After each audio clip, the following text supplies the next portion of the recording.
So now let's see, or let's discuss the example of the impact-based approach, keeping in view both the roles or both the entities.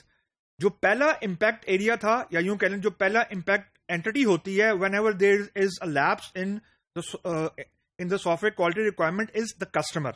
Now the question arises कि जो customer है उसको financial loss के अलावा उसका और क्या impact हो सकता है, यानी और लॉस क्या हो सकता है. सबसे क्रिटिकल और सबसे इंपॉर्टेंट लॉस जो क्लाइंट साइड पे है, that is the data loss. I mean beside physical injuries, खुदा ना खास्ता अगर कोई चीज फॉर एग्जांपल कहीं फायर ब्रेक हो गई है और अपने सिक्योरिटी प्रोसीजर्स सही तरीके से नहीं रखे हुए, तो वो तो एक इम्पैक्ट है ही है. आई मीन ह्यूमन इम्पैक्ट, जिसका ऑल्टरनेट कोई नहीं है. लेकिन जो दूसरा सबसे क्रिटिकल इम्पैक्ट है, that is the loss of data. अब डेटा को लॉस है, उसको रिकवर करना, अगर तो जहां से आपने सर्विस परचेज की हुई है, सर्विस प्रोक्योर की हुई है, I mean the software house, if they are having a good backup and recovery procedure which usually are there, तो फिर तो डाटा का जो लॉस है वो आप रिकवर कर सकते हैं.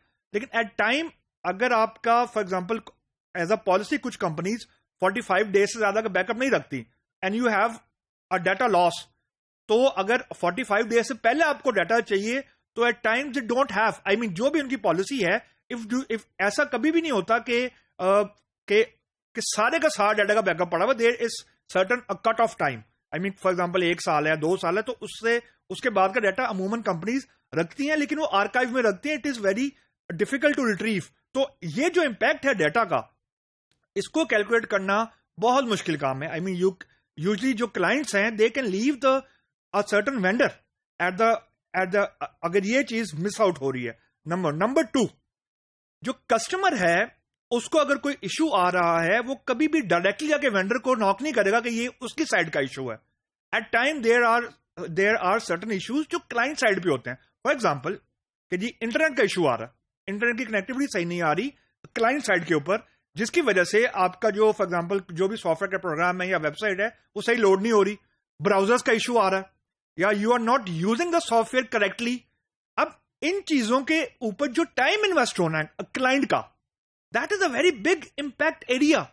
अब आपको यह लग रहा होगा कि ये कैसे इंपैक्ट होगा.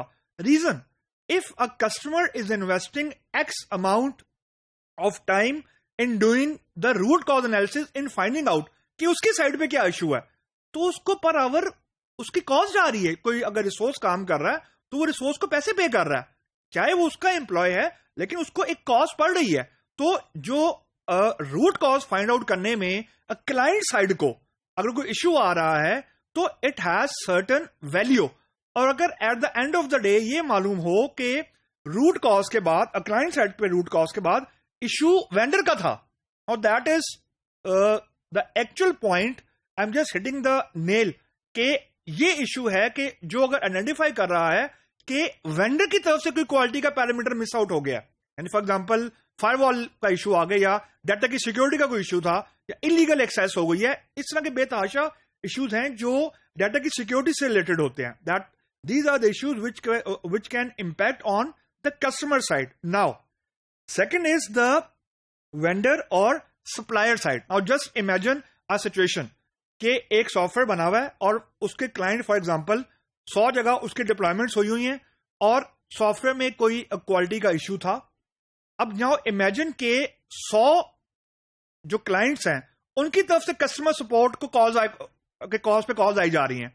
और जस्ट इमेजिन कि अगर 100, 150, 200 जो कॉल्स हैं वो ऑन एंड ऑफ आई जा रही हैं, and obviously you have a limited amount of your customer support जो कि अवेलेबल होती है. Now you have to bear the cost, the technical cost of having missing out certain software quality issue. Number 1. Number 2, once the issue is identified, you are not going to charge the customer. You have to pay from your own pocket. अगर कोई bug आ जाता है, कोई defect आ जाता है, तो जो vendor है उसको फिक्स करने की जितनी भी कॉस्ट आनी है वो सप्लायर ने पे करनी है, क्योंकि जो कस्टमर है वो तो ऑलरेडी पे कर चुका हुआ है उस बग का या उस इशू का जो सप्लायर ने मिस आउट कर दिया है. तो जो डेवलपमेंट कॉस्ट आनी है बग फिक्सिंग में, वो तो सप्लाई की जेब से जानी है. नाउ यू कैन इमेजिन के अगर कोई सॉफ्टवेयर क्वालिटी का इशू मिस आउट हो गया तो उसका वेंडर की साइड पे इंपैक्ट बेतहाशा आ रहा है, क्योंकि उसका भी टाइम लगना है एट द एंड. जो सबसे आखिरी इशू है कि एट वर्स्ट केस सिनेरियो में जो कस्टमर्स हैं eight the and they can and up in the court of law, यानी वो लॉ सूट भी कर सकते हैं कि जी एक्स सर्विस से इसका कॉन्ट्रैक्ट था, वो सर्विस प्रोवाइड नहीं की हुई, जिसकी वजह से हमारा इतना नुकसान हुआ है. Now we have to pay, the supplier has to compensate us either by, I mean there are many ways to compensate, लेकिन सप्लायर के एंड पे बहुत ज्यादा नुकसान या इंपैक्ट होता है.